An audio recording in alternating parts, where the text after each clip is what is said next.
Hello, and welcome to Going 19, the Stephen King podcast.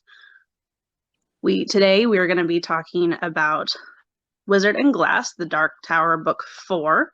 We'll be discussing the last part of the book, so chapters 8 through the very end. My name is Allie. With me are Amber and Ed. Let's start the show. Hello. Hello. We made it to the end. Yeah. This was definitely the quickest read for me.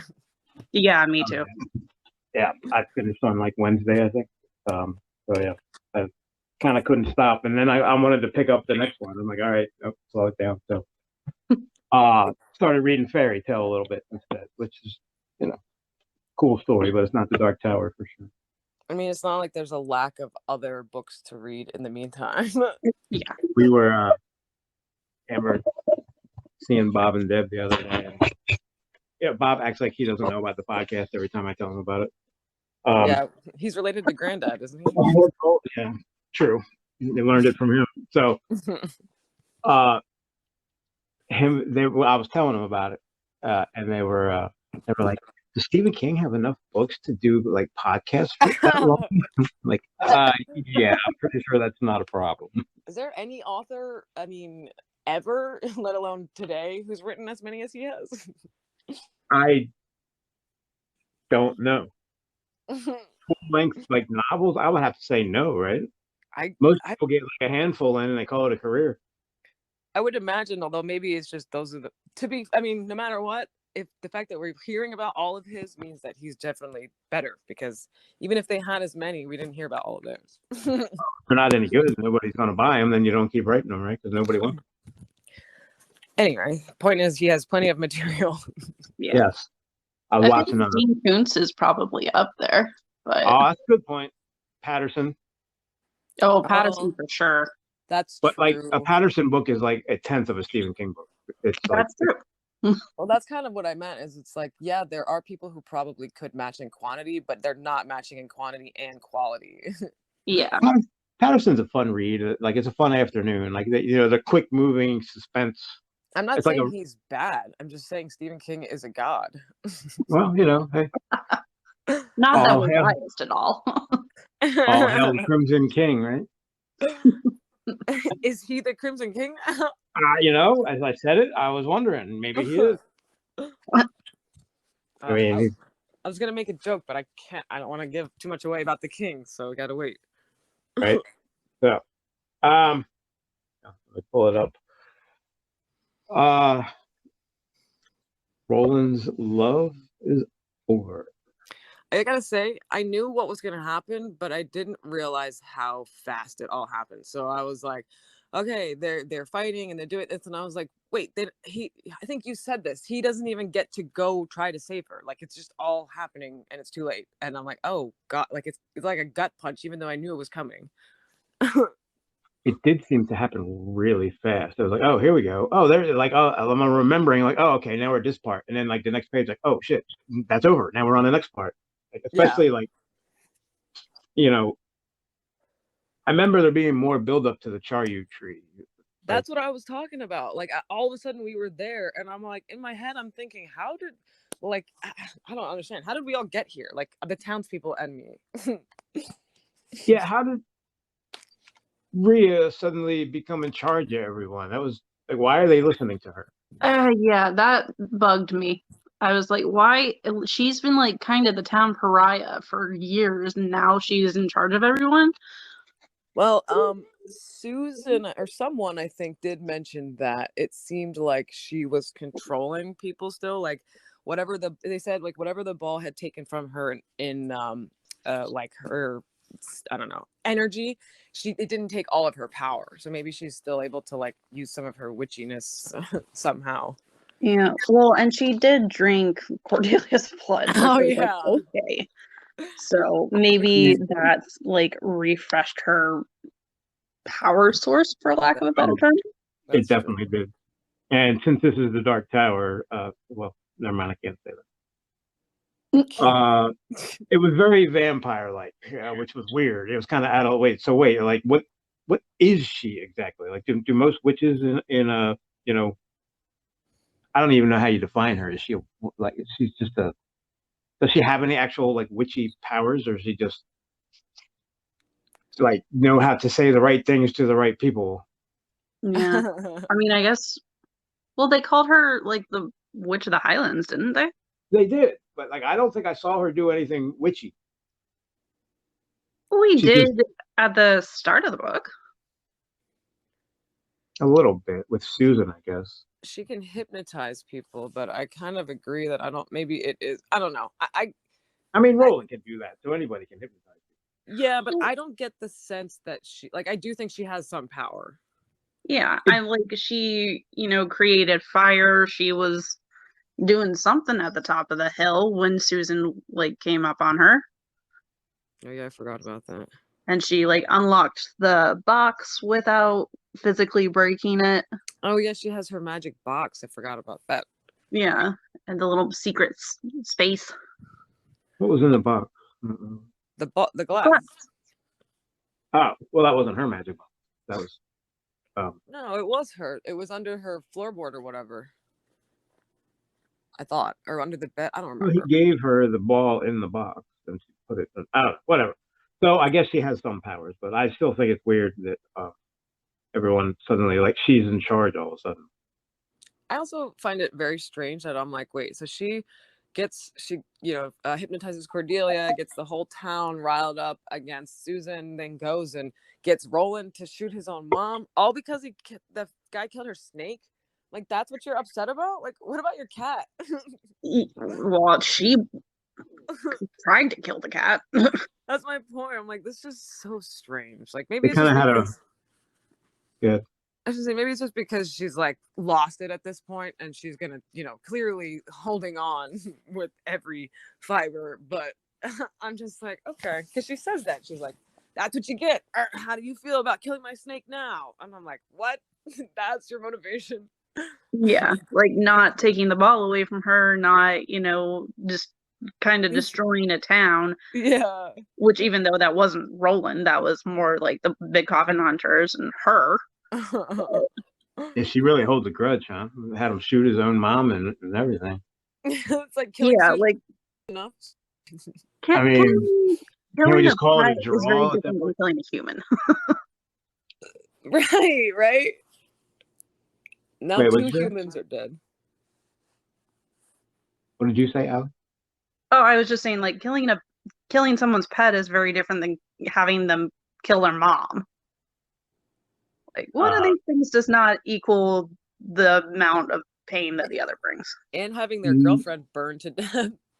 Mm-hmm. Right? Are we even at that point? Jesus Christ! It's interesting that I remembered as Roland was talking, like as many times as I've read this, I forgot that he shot his mom, and I was remembering that as I was reading it, I was like, oh yeah, I know where this is going.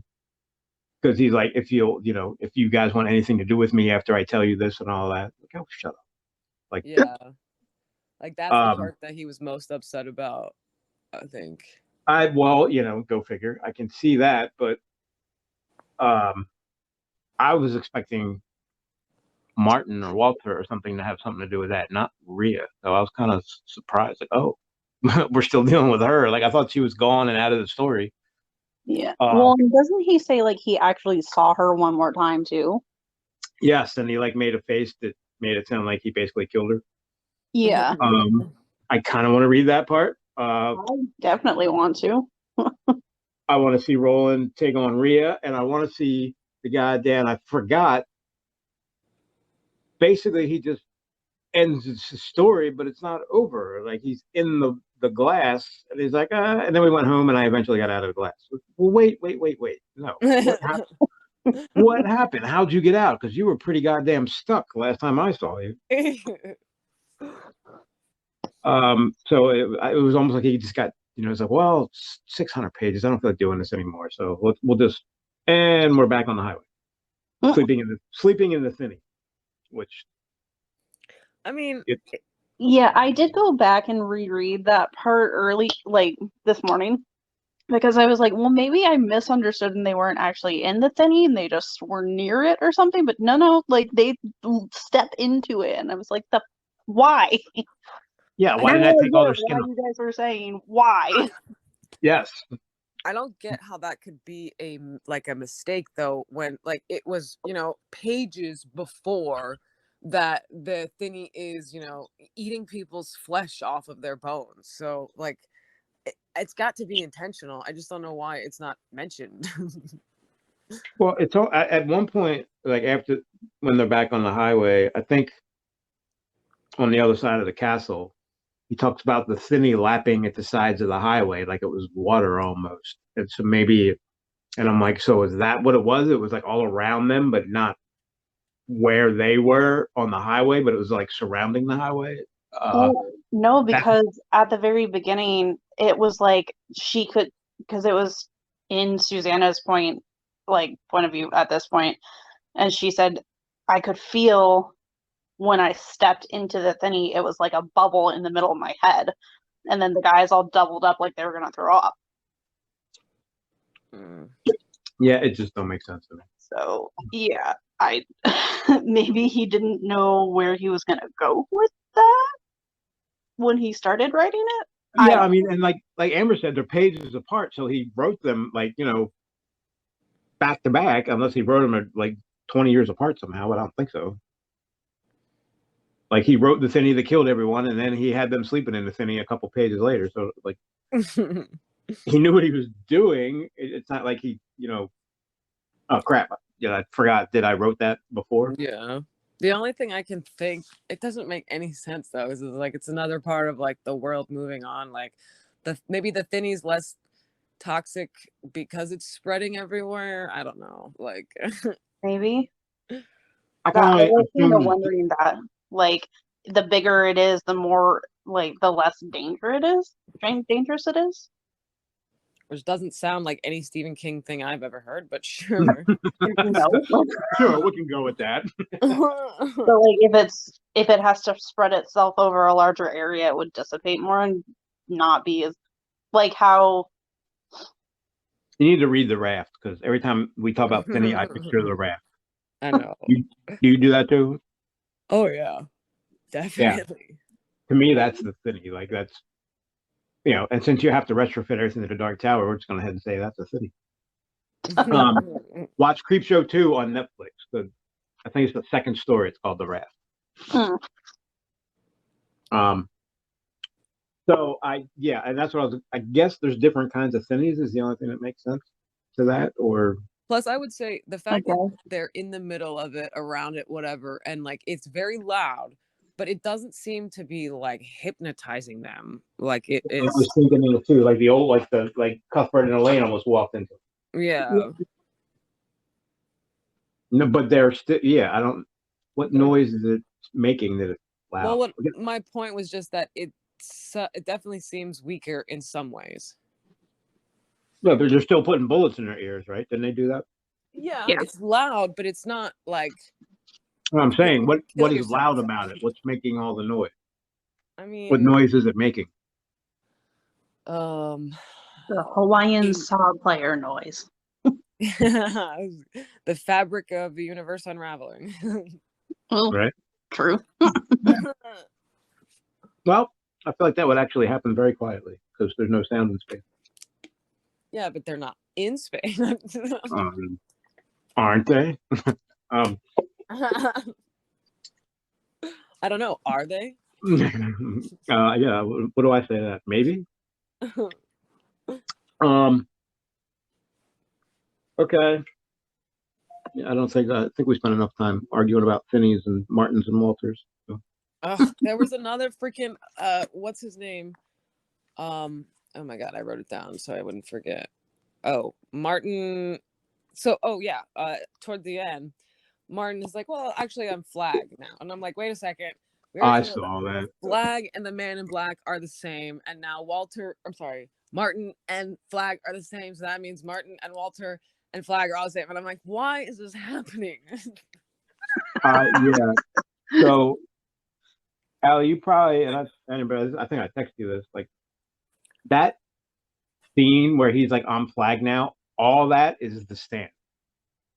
Everything from like Captain Trips to flag to I'll get to it. I can't remember half the other references. So like the end of this book kind of turns into like a stand epilogue all of a sudden. Abigail. Something about something about Abigail. Meet in Nebraska. The man will be in Vegas. Flag will be in Vegas. Right. Meet in Nebraska. Never mind. I was about to say something. So then the note on the windshield of the car was more stand related. What was it?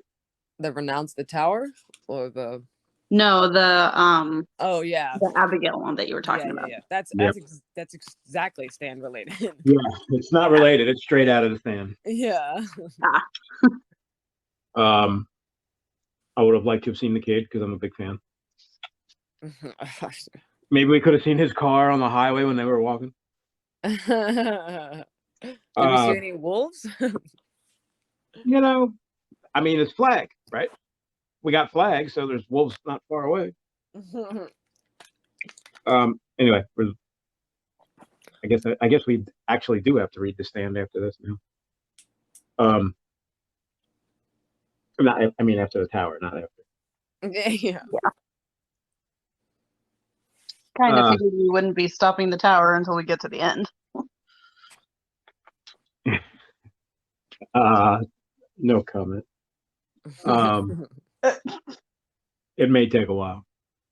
Oh yeah. And no, we're not gonna. Well, we're kind of taking a little side path after this book, but we're not. It's still all tower. Just it's more like enhancements to the story than driving the story forward. The next two we're doing. So, anyway, where the fuck are we in the story? I forgot. Chapter 8 is Susan. Yeah. Sorry. How did she almost got caught by surprise.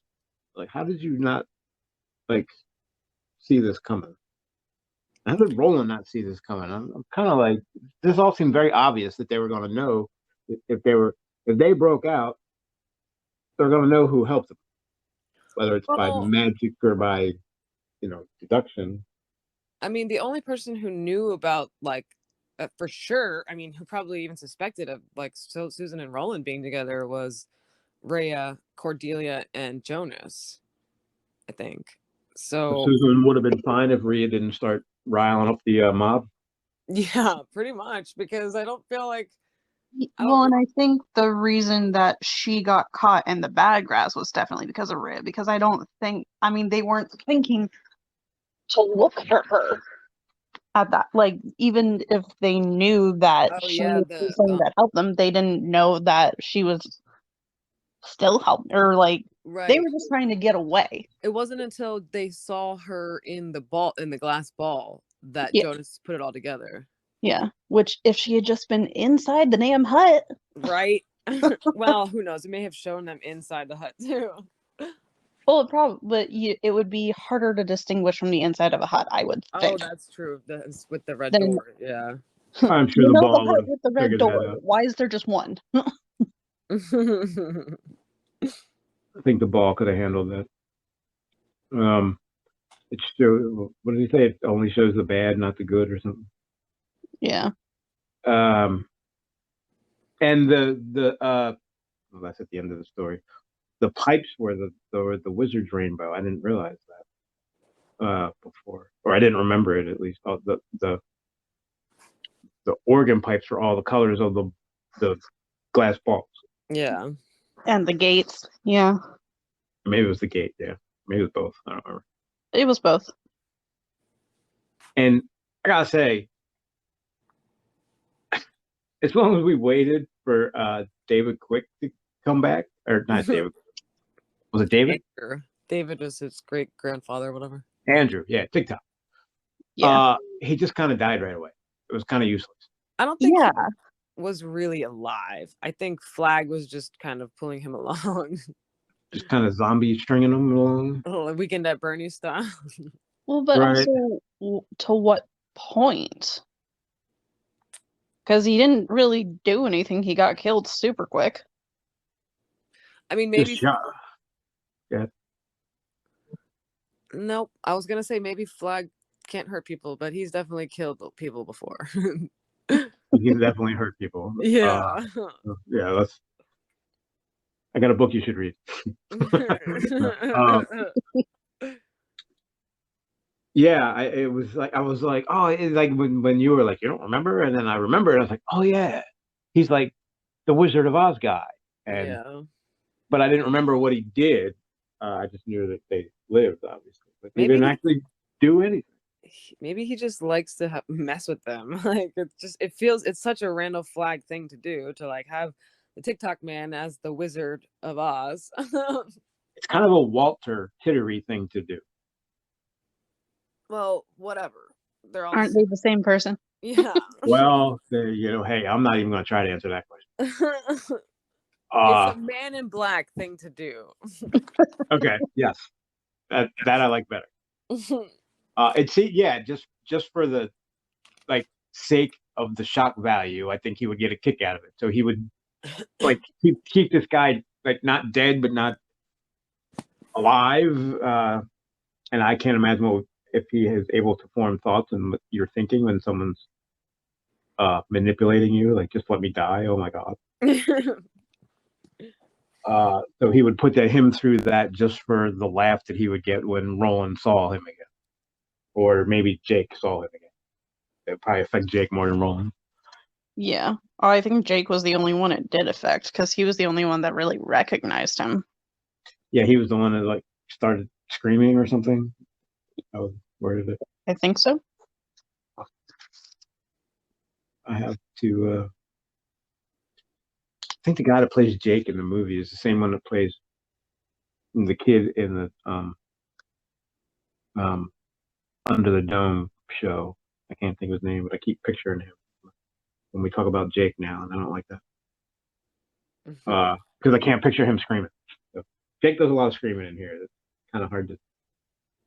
Doesn't really seem to be his personality. I can see Eddie screaming before Jake. Screaming? Yes. Yeah. Yeah. So, and of course, we all know it was the skull that all I had to do was show him the skull and like, oh, yep, he killed him. Yep. There's no way that went any other way. Yeah, well, this is the town that also just burned their, like, I don't know, friend, the woman or the child that they've known since she was born. Well, no, I mean, this is before they burned her. Oh, I know, but it doesn't take much for this town. I like how Fran Lengel was. He was just a horseman guy, right? He wasn't anybody. Well, he was, yeah. I mean, he was somebody. He was head of the Horseman Association, the one that was like helped kill her father. Well, there's nobody in authority. Well, that's what I'm saying. He's the one that told him it was Dearborn's knife. I'm like, I like how he just stands there and just lies to their face, and not care in the world. Like, every one of these people know they're lying through their teeth. Like, I don't. But they're all also, most of them are all lying to begin with because they're traitors. They're working for Farson. Well, that's true. I guess lying's a way of life. Huh?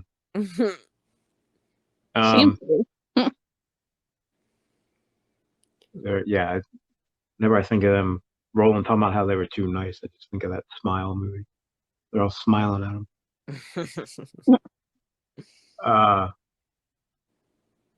Okay, I'm trying to get through 8. There's not much going on here. So basically, Susan and Shimi are at the bar K, waiting for them to come back, right? Waiting for Roland and Cuthbert and Elaine to go do what they got to do, and then when they're not at Bar K, they're at the Badlands hut. I thought. Okay, I wasn't sure. Like the red door hut. Susan goes to Bar K to get the gun. Yeah. Well, no, the gun was at the other place. She made like 3 stops. I don't remember what she was looking for at Bar K though, because remember they tore it apart looking for. I know she was in Barkay because she like slept on Yeah, his bed. no, you're definitely right. And she was like, "Where would Roland Yeah, hide?" she was like smelling his scent or something. I just don't remember what she found. What? I just don't remember what she went there for. I don't. Pigeon? No. Oh No, no, Jonas killed the pigeons, right? Yeah, they were dead. Oh, poor pigeons. They never had a chance. I feel like what happened to Shimi? Did like so nobody noticed him, so he followed Susan, and then he got her the horse, and then she got caught, and then I'm messing up my timeline. She got caught by Rhea, and they tied her to the thing and wheeled her away, and Shimi crawled through the grass following them. What happens to him after that? Well, they said that he met up with them in the next town, wherever they were. Oh, he did. Yeah, I was just reading that. See me?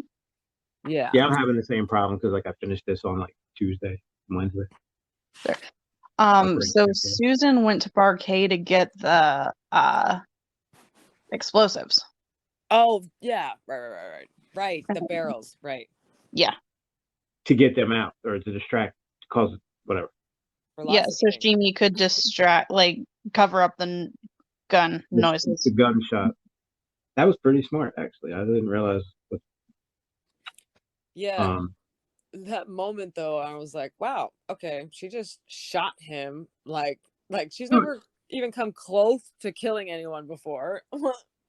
I know. She's like, oh, I liked him. Anyway, yeah. I love the Roland. Dave's wife made good tea, apparently. Yeah, she turned into a murderer really quick. I mean, no, it's a gunslinger. Excuse me. She's a gunslinger too. Well, yeah, she's using Roland's gun. Well, she is part of the quartet, so everyone he meets is a gunslinger, and then they die. So. I guess she is. Well, she did. Yeah, I thought that was a pretty quick turn for her. Like, yeah, I know she loves Roland and all this, but these are people she's known her whole fucking life. Like, she just met Roland, really, a couple months ago. But it's Ka. Ka like a wind. Like a motherfucker. Ka is just, I don't know, bait, I think. It's bait. Yeah, there you go. Love that movie. It's, I don't know. It's convenient quite often, and I don't know. It's like an excuse. Yeah, it's an excuse for bad behavior. Almost, yeah. Like she's talking to her dad in her head or something. If it's Ka, there's nothing you can do with that. Doesn't mean that you don't be stupid just because you've told yourself that it's going to happen one way. I can't remember how he worded it, but just because it's Ka doesn't mean you have to like give up all hope. I guess. Yeah. Eddie, I thought at this point had made very clearly how he felt about Ka, but I don't think he's done that yet. Mm-hmm. Got little snippets of it, but he starts stuff. He starts going, "Fuck your Ka," and I can't. And I don't care about this, and I don't care about that. Well, he did that in Drawing of the Three. Mm-hmm. Well, he was still getting used to the idea of no heroin for a while. That's true. Withdrawal can be a deterrent to do anything. Like I want him to know the game is over. No more castles. The real gunslingers are here. Yeah, Jonas went from, I said that last time, playing castles to, I'm tired of this shit. I guess what happened is Latigo was on the way to get the tankers, so they didn't have time to play the games anymore.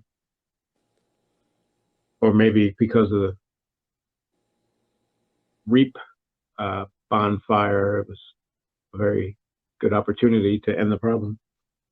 Well, I mean, they definitely got the jump on them by, going the day before, killing the mayor, setting them up. But the problem is they just underestimated Roland and Cuthbert and Elaine from the beginning. So they didn't know, like, they already knew what the entire town was up to. So they already knew that they had to go and destroy all the oil tankers, and they already knew how to kill everyone by leading them into the canyon and the thinny. And it's like, yeah, from like the date.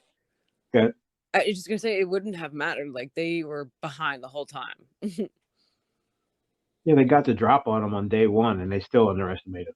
I don't think I'd have been treating them like mere kids at that point. Yeah.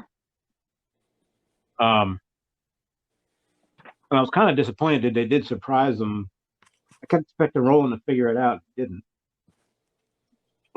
When they arrested him, they like went a day early, like I think you said, and that was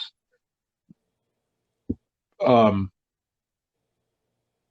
can't remember it. It was they showed up earlier, and like Roland thought they were going to for some reason.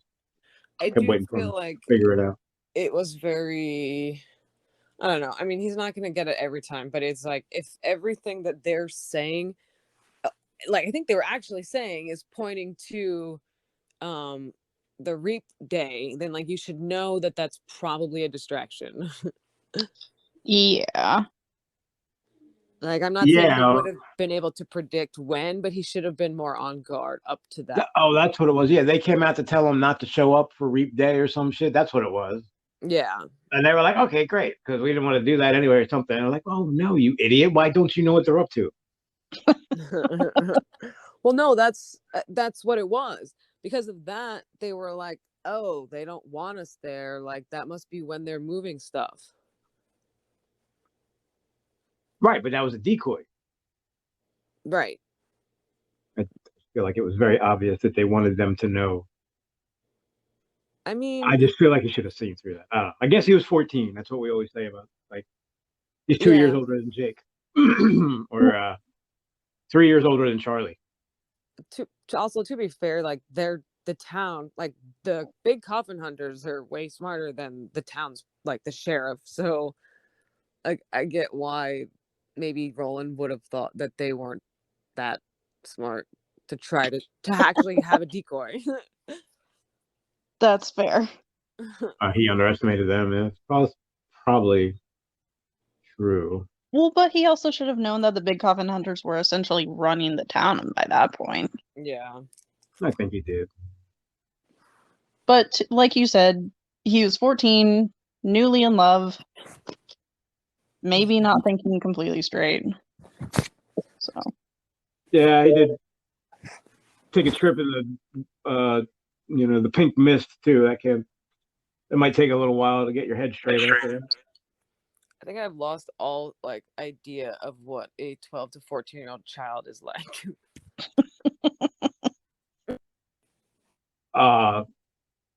Meaning because these 12 to 14-year-olds aren't normal, or? Yeah, because I'm like, because they're adults, and then I'm like, these, like, normal 14-year-olds don't think and act and behave like any of that. No, I can't say I was on a quest to save the universes when I was 14. Right? I was worried about, I think, my freshman year of high school, the worst one.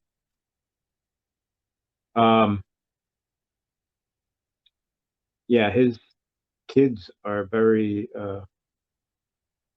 active, mature. Maybe that's the word.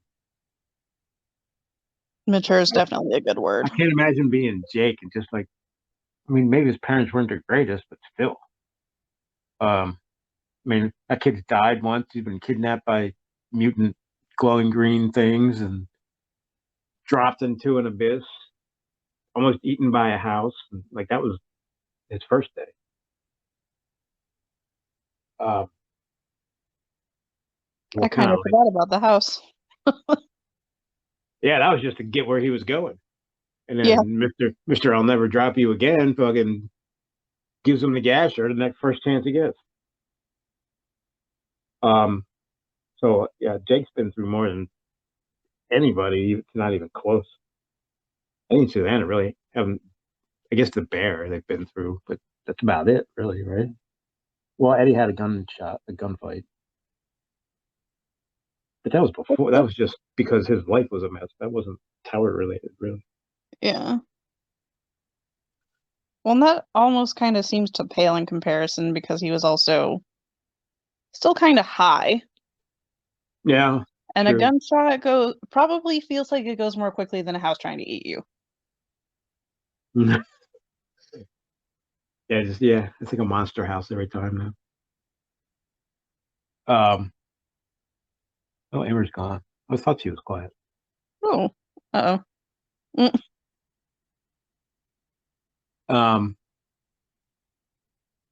Yeah, I think she said that last time. The monster house. Let me just picture it. Hello. Yay! Hello. Yeah, I don't know why, but I could hear you, but it wasn't letting me say anything. Yeah, I don't know how long you were actually gone. I was like, wait, she's quiet. Why isn't Amber talking? I'll say ever since you said that, like that house that tries to eat Jake, I just picture Monster House every time. Monster House or Stranger Things? Monster House, the animated. Oh, okay, yeah. That's true. I think Allie said that, right? Oh, maybe. Maybe. Somebody said I don't know. I said Stranger Things. Anyway. I guess they're like, who's Court? He's like, oh, he's the tough guy that Jonas wishes he was. The tough man that Elgin. Okay, every time I talk, I'm getting an echo now.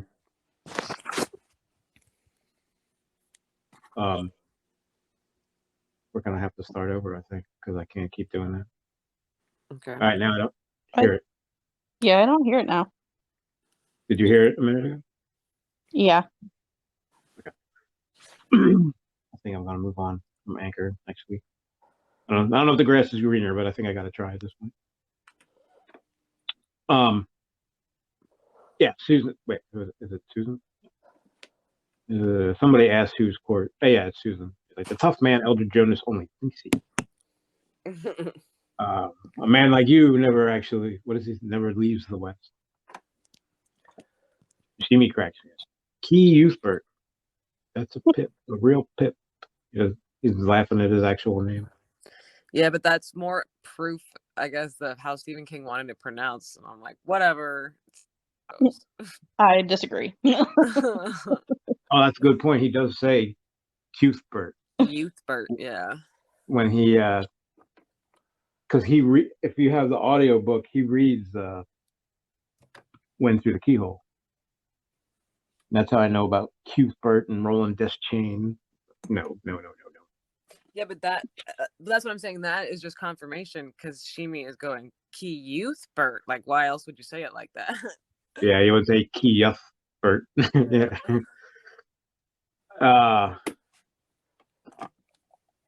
Yeah, I think Shimi's one of my favorites. He's like, can I kill him, Roland? We don't need him anymore. Well, why don't you save him? Oh, well, that's what I was going to say too. Shimi is like very much like Tom. Like Tom? From The Stand. Oh. Just yeah, kind of childlike in that way. Yeah. Yeah, like simple, but also clairvoyant, and extremely helpful. Like saves their lives. Like couldn't have done it without him type of deal. Yeah, literally. I'm sensing a theme. We got Tom Cullen, we got Shimi, and we got Duddits. We got who? Duddits. Duddits? From Dreamcatcher. Oh yeah, see, I don't remember anything from Dreamcatcher. Everybody hates on Dreamcatcher. How do they do that? He is the one that says, "Watch out for Mr. Gray," who, as it turns out, is named Bob Gray and is in a different book. He's same thing. He's like, I don't know if he's some kind of mental disability, and I'm not gonna pretend I know what it is. So, but he's simple-minded like they are. I do like the way Susan, I think, describes it, where it's like, if Shimi is not firing on all cylinders, like, then everybody else is firing with an eighth. Yeah. Because he's smart. How about Susan being pregnant? Roland doesn't even talk about that part. I forgot about that. I guess it doesn't really matter, because does Roland even know? Well, he told the I story. think he did. But when did she have a chance to tell him? She didn't. The glass did. How? How do you remember when Eddie said, "How do you know every corner of the story like that?" I don't think that was what I'm gonna say. He didn't know when she burned and he left. Oh. He didn't know. Gotcha. But then the glass, showed him what, like, all the different viewpoints or whatever it did, and that's I think when he found out, like, later on. Yeah, that's awful. Like, that horrible thing that happened to you was actually worse. Right? Remember when you killed your mom? I got a better one for you. Jesus. I thought she kind of mentioned it to him. I'm looking at the part where she thinks about it, and it was on her lips to tell him, but at the last moment she kept silent. She didn't want to. She was like, I don't want this moment to be ruined because there's a lot going on right now. She didn't want him distracted while he went to kill all the people in the city. Yeah. Okay. I guess that's what I was thinking about then, because I thought that she mentioned it when they were like talking in the bad grass before he went to kill everyone. But there was enough for him to think. Okay. Go ahead. I was just gonna say, maybe this is like an olden days kind of thing or whatever time period they're supposed to be in. But like, how did she just know so fast that she's pregnant? I'm like, what has it been? Weeks? Yeah, she's only known him like 3 months, right? So yeah. Well, that's first true. of all, the timing of that would be amazing. Although I knew your mom like 6 weeks. It just felt a little unbelievable, and I'm like, yeah, Stephen King. I don't know. I mean, maybe it is that easy to tell, but I feel like a lot of women don't feel that way. Not within the first couple of months, I wouldn't think. Yeah. And my aunt was like, he used to do trials. I'm like, yes, I know. That's why it is 1,400 pages. And that's what I'm saying. I can sit him like sitting here writing, just picturing like Susan about to burn, and he's like sipping his whiskey, going, "What if she was pregnant too? That would really suck, wouldn't it?" So yeah, let's put that in there. I wonder if he felt like or if Coke helped because he had so many ideas. He felt like he just couldn't get out. I think it made his ideas longer. Yeah, when that's true. He talks about that. Like I think Bill Denbrough is scared that he can't get all the ideas out of his head and onto the page in time before he loses them. Yeah. And I think that's something he goes through all the time. So I don't think the Coke actually helped him get more ideas out. It just made a lot more detail of the ideas that he had. Yeah. Yeah, that's the one thing. Like, anybody who doesn't really read Stephen King but knows a little bit about him, they're like, he just has so much detail. And I'm like, yeah, if you don't like a lot of detail, don't read Stephen King. Yeah. Well, and if you don't like long books. Well, yeah, that too. You can't even write a short story that's not a novel. Deb, she read later for book club. Which, like, oh man, of all them, like, that one's not even that good. That was the one that was like, I was telling you, it was like the remnant leftovers, because like they did the Ritual of Chud and all that. It was like, what is this? Why am I reading it 30 years later? But a much shorter version, I must say. So I told her she needs to talk to me next time, and I'll tell her what book to read. Yeah, how did they choose that one? Because they were like $65. Oh my god, how many of them are good? I was like, 60. They were like, oh come on. Like, oh well, not all of them, but I mean, you don't get to 65 without a lot of good ones. Yeah. And like later, I would say isn't a good one, and Elevation, I can't decide if I like that. Elevation is just I mean, it should have been in like a short story collection. Yeah, it is like a short story that they just made into more pages. Yeah. So they could charge a book price because he needs money or something. I mean, the top of my list is probably Revival. So not because it's a bad story, though. To his credit, I just don't like it. Well, that's different than a bad book, Right. I feel like if it makes you so uncomfortable you don't want to read it, then it was a really good book. I agree. That's basically horror. What?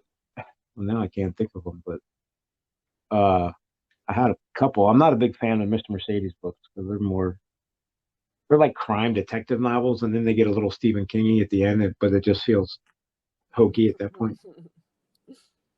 Song of Susanna. Are we allowed to say that yet? Well, she knows about Susanna now. We haven't read it. I haven't read it.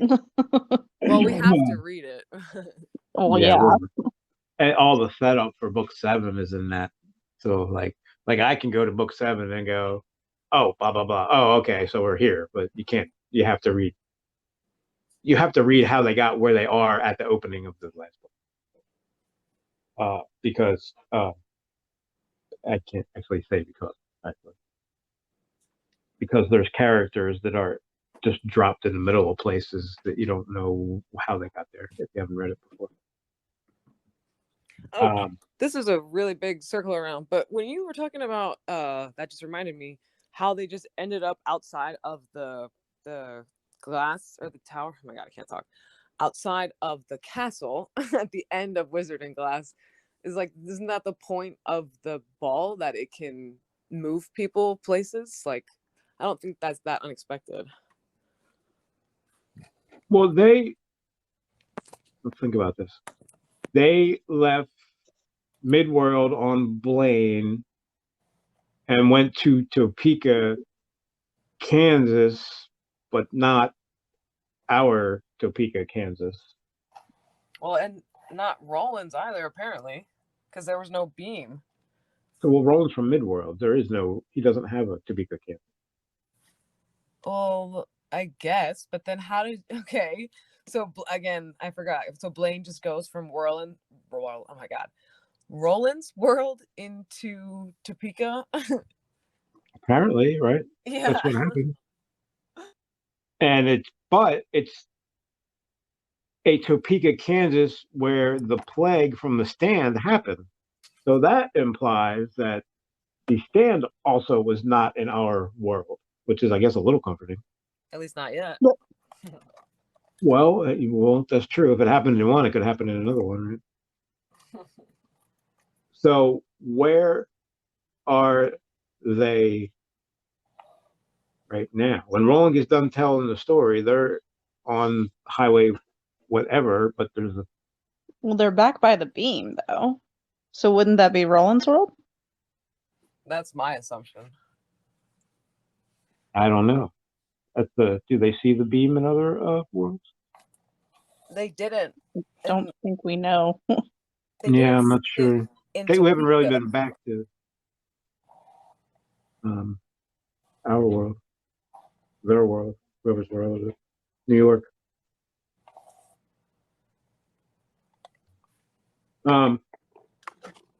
So I look at it like they're in a world like ours, and there's a big giant, for some reason, castle from the Wizard of Oz sitting in the middle of the highway, and you can't go around it, and you needed shoes to get through it. How did they get out of the castle? The glass, the ball. That's what you were talking about. So it was the ball that shot him out of the castle. Yeah, that's my assumption. And that makes sense. Okay, then they could be fucking anywhere. Well, I mean, I feel like you're reading into it too much. Like, the beam so far has only been indicative of Roland's world. Does Roland's world have highways? Sure. They have everything. Yeah. Who cares? They have Hey Jude. Oh. Yeah. Well, and they did have highways because that was kind of how they got into Lud. No, I guess that's true. They're on, yeah. Yeah, it's like a bridge off a highway. Okay. Then I guess it's all right. Maybe I'm reading too much. I just always pictured it more of an old westerly feel where it didn't have those kinds of things. But if it had Lud and it had what was the other big city? Not Cole, not River River Crossing. Cross. Oh, Was it River Cross? River Crossing was the old people, right? That was a little city. Yeah. Anyway, okay. So I guess since we looked up and the clouds were pointing that way, we're back on Path of the Beam and we're in Roland's world, which is fine. Um, I was skipping ahead. I'm still in Hambry. I don't know why, but that randomly made me think we also, I think, have a mention of Thunderclap, if I'm not mistaken. Say that again? I think we have our, well, I guess it's hard to, maybe I shouldn't say that because we don't really know what it is yet. But I said we have our first mention of Thunderclap. Well, I guess they said that's where the Dark Tower is. So think beyond Thunderclap, right? I'm Doesn't it say that? On the other, like on the other side of Thunderclap is the tower or something like that. I don't remember it saying that. I like how okay, well. Well, no, I think they were saying Thunderclap is where they expect to see Flag again. Oh yeah.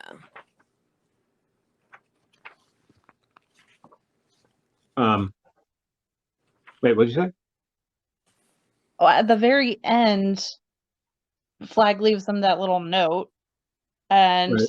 has the thunder cloud under it. And they're like, oh, what is this symbol? And he's like, I think that's where we're going to meet Flag next. Interesting. Yeah, it gets very, yeah, I'm not there yet. I'm still in Hambry. I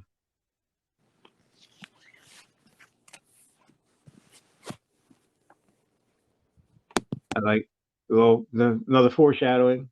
Unaware that he was both right and badly out in his reckoning. Unaware that for one of the few times since they left Gilead, he had lapsed into a teenager's disastrous certainty. Yeah, I was kind of surprised that he was just like, Susan and Jimmy will be fine. We'll be right back. It just, I don't know if it's because I know, but they just felt so unprotected. Like, no, don't leave them there. I mean, shouldn't. The one thing, and they even mentioned this, is like they kind of were just assuming the whole time that the wizard glass is not up.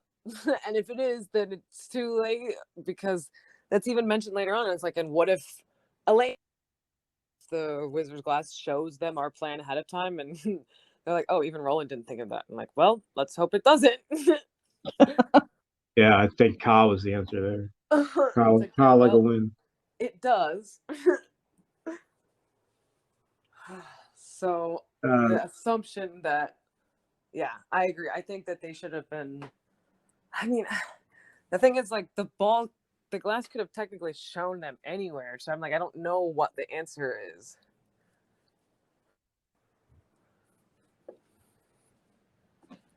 But like, she made Jonas laugh all meanie.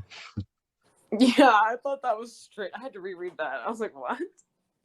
Yeah, I was like, hey. And then I was like, oh, wait, this is Shimi's perspective. Like, okay, now I get it.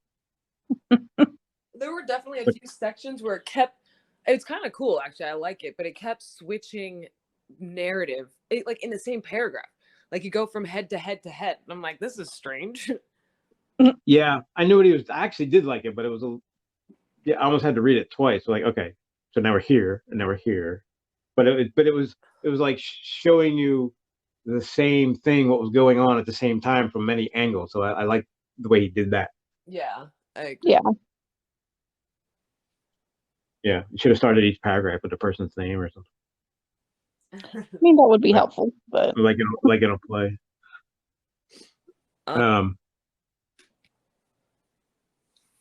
But I was just gonna say, honestly, I think it's better that he doesn't do that. I like the nuance of it.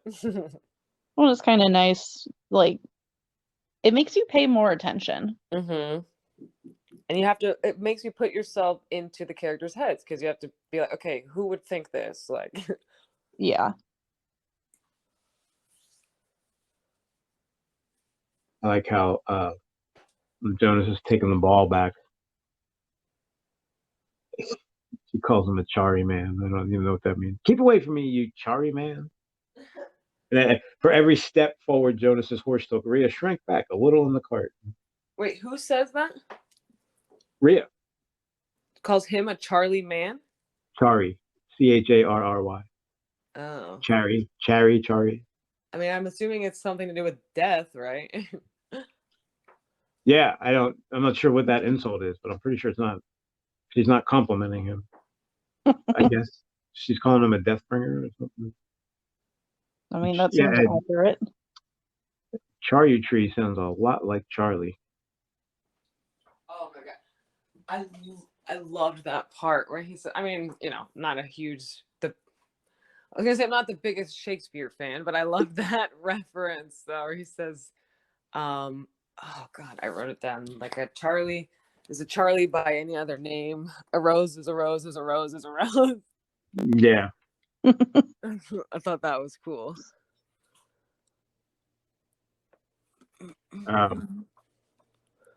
Yeah, this chapter is long. Chapter 8. Like 15, 16.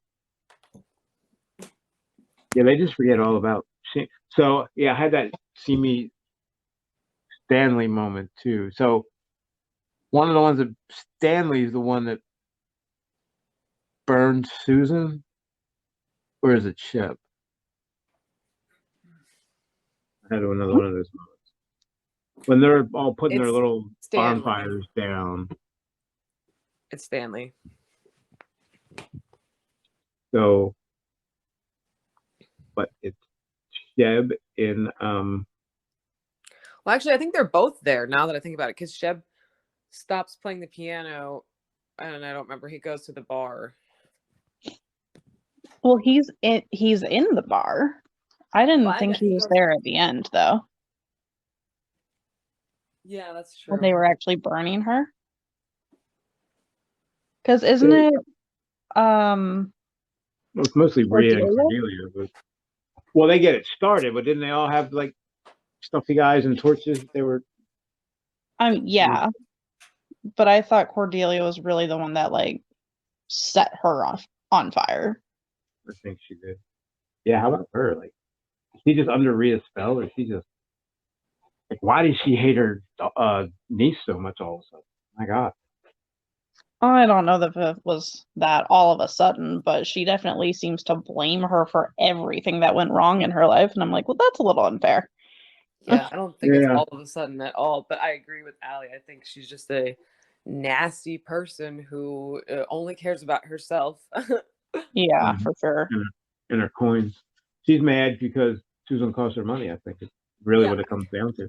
Oh, yeah. I could not believe that when she was like, she ruined all of my dreams. And I'm like, oh, excuse me. Your dreams were pinned on this 16-year-old sleeping with the mayor? Like, come on. Right. These dreams have started with you killing your brother? Yeah. Like, congratulations on being one of the worst humans alive. She, like I said, she just kind of kept getting worse as the book went on. Like, you're not exactly lovable to begin with. And it does make me wonder if, like, Rhea was somehow using her the entire time. That's true. I do think her aunt was nasty, but maybe she was, like, being pushed a little. Well, it maybe, but when, like, Rhea wheeled the cart up to her half dead and, like, sucked her blood, like, she didn't really know. They didn't seem too familiar with each other. I don't think she even knew who she was at first. She definitely knew who she was because she was like, "Oh, Ray, like we're not close, but I hate to see you in this state," or something. But yeah, plus Rhea's the one that told her about the boy. Yeah. Yeah, I'm looking at it now. I guess they do know each other. Maybe she just didn't recognize her because Rhea was all shriveled up till she Oh, started feasting on Cordelia. I think that's exactly what that was saying, is that she just looked terrible.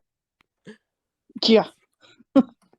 Especially Yeah, this because was like all Cordelia could see was a bony hand. right, it's like something out of a Stephen King book. The bony skeletal finger coming out from under the shrouded arm. Scratching on the glass. Ugh. There you go. What? So, yeah. So I guess Cordelia just fed Rhea. So then we have the Thinny shootout, which again, God, it just all happened so fast. Like I knew this was coming, and I waited so long for it, and then like, wait, that was it. Yeah. I go, everybody's dead. Couple, they. I didn't understand totally. So it's a box canyon. I get that, which I guess means it has a sloping bottom. So by the time you get to the bottom, you can't get out the top. But they were climbing up the ridges on the side. So the back wall, I guess, is where the Thinny was, or was it on the ground? I thought it was kind of, well, in the middle on the ground. Yeah, so they were like sliding on top of it and then getting like absorbed. Yeah. Yeah, you need to go see the raft. But they lit the brush on fire at the other end. Why didn't they just run through the damn brush? I kind of didn't see that. Like if I got the Thinny on one side and some smoking bushes on the other side, I can tell you which way I'm running. But they were acting like that was a full stop and they were trapped. So I guess maybe I just pictured it wrong. Well, maybe, I mean, you're gonna get killed either way. You're just either gonna get consumed by a Thinny or burned to death. And like there's no top, smoke inhalation. we're outside, so the smoke would just, Yeah, but if kinda it's in a box dissipate, canyon, wouldn't it? it's still being contained in a way. That's what it seemed like. Like it wasn't going anywhere for some reason. Yeah, because, I mean, think about it. If you have papers loose on the ground versus papers in a box, if the wind blows, the papers loose on the ground are going to move, but the ones in the box won't as much. Yeah, I guess if there's enough, well, live plants will smell a hell of a lot more than dead ones. Yeah, I don't. So either way, it didn't end well for those people. And then who was the one? Right, who was the last one that died? We got it from his perspective until was it Jonas? Oh, like No, it was Lango, maybe. Yes. Yeah, that's what it was. He galloped toward Hashran through it. Oh, that's the end of Jonas too, which was kind of Also quicker than I thought it should have been. I think that's what I was thinking. That's what made it all feel so fast. It was like Jonas is dead and the Pap is dead, and then the tankers are blown up, and then everyone else is dead, and then Susan's dead, and it's over.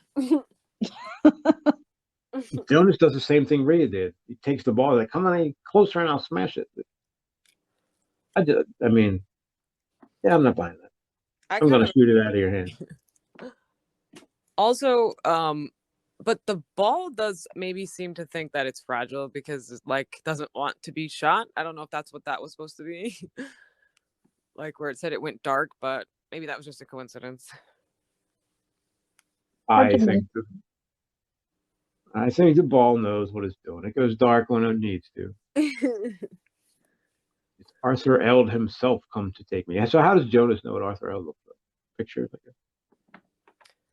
Doesn't there would have been paintings and stuff. So Roland looks just like Arthur Eld. And Jonas's What nightmare. happened to Clay? I don't remember. Did he make it out? Yeah, he went he went to the other town. No. Oh, that's right.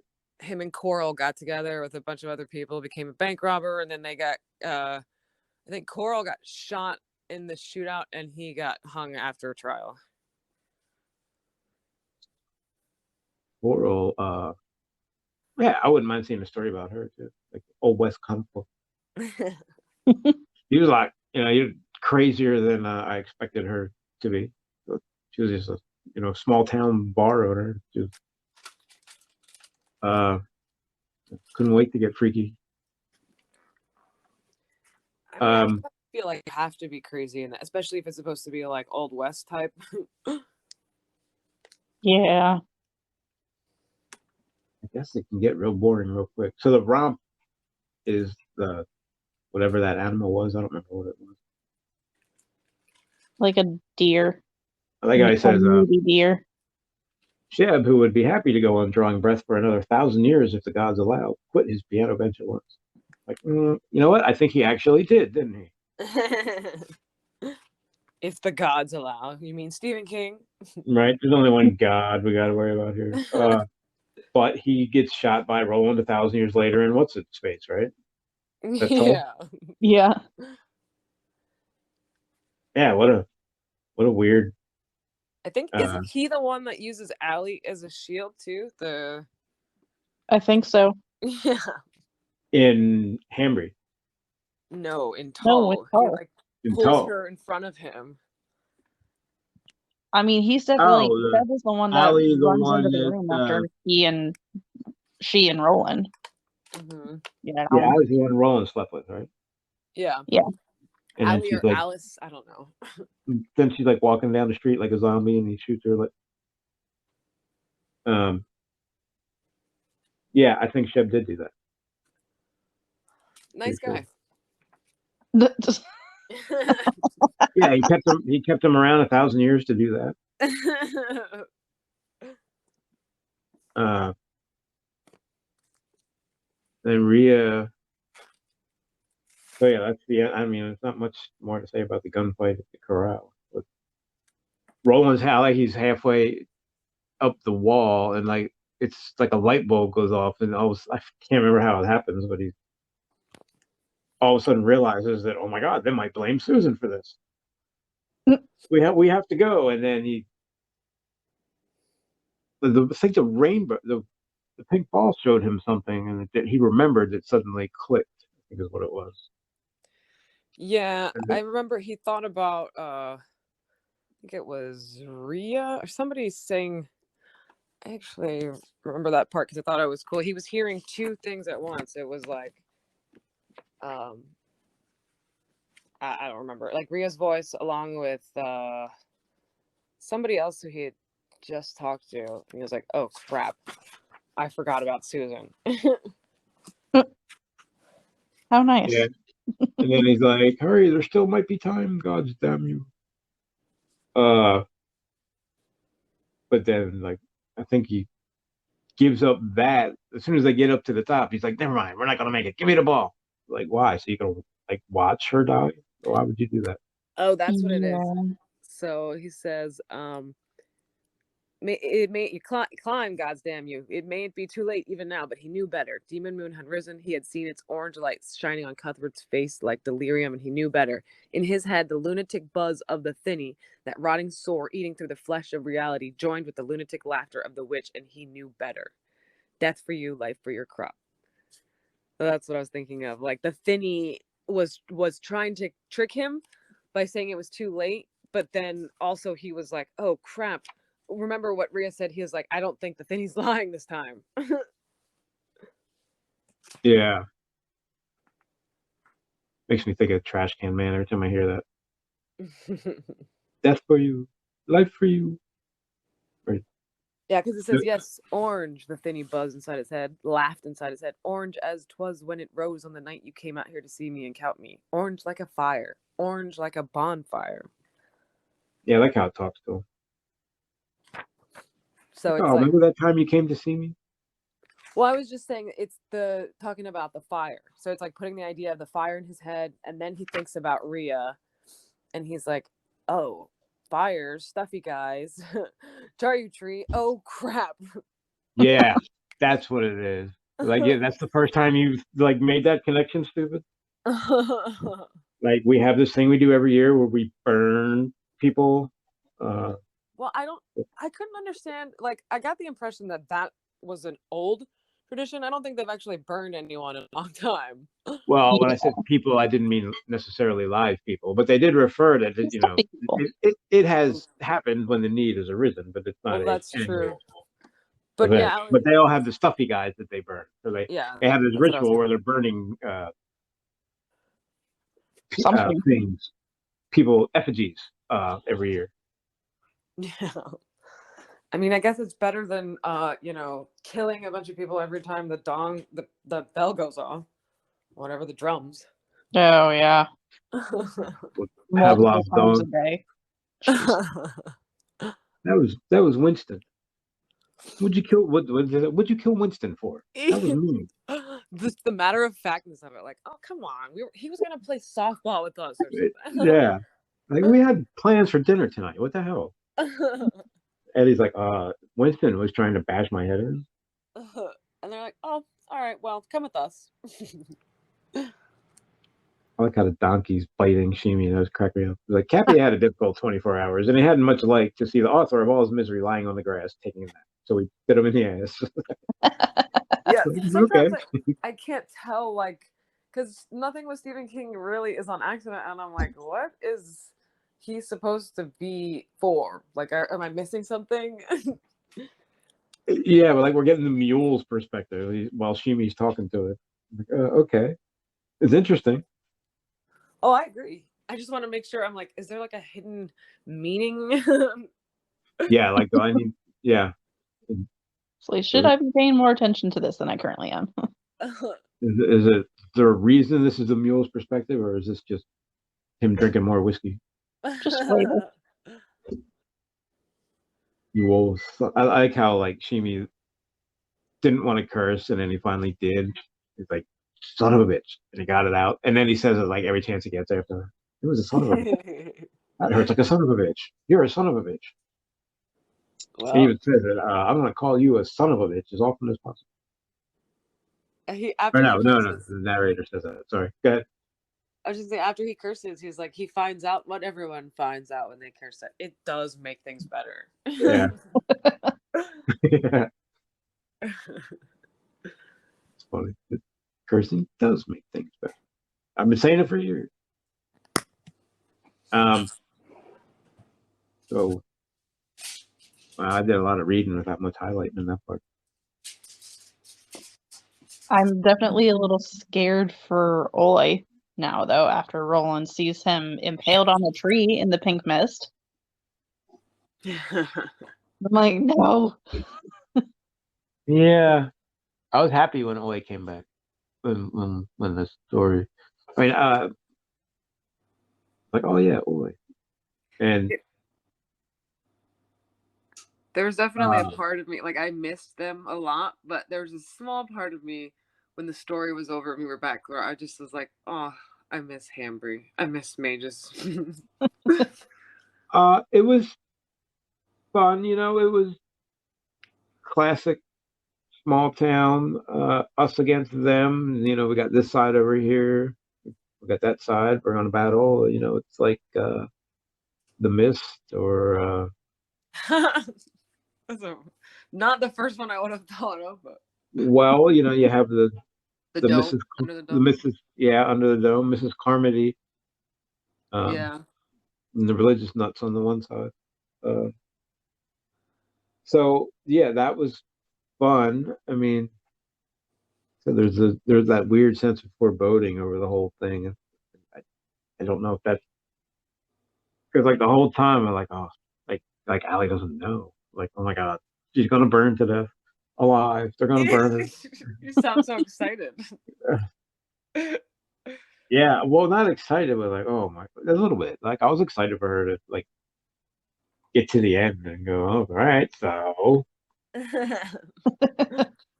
Well, I also think it's interesting is like, again, we all knew, I mean, I assumed, at least when I read it the first time, I knew Susan was dead. But that's that's not even the worst part of that story. It's like, that's not even really like why he's keeping it.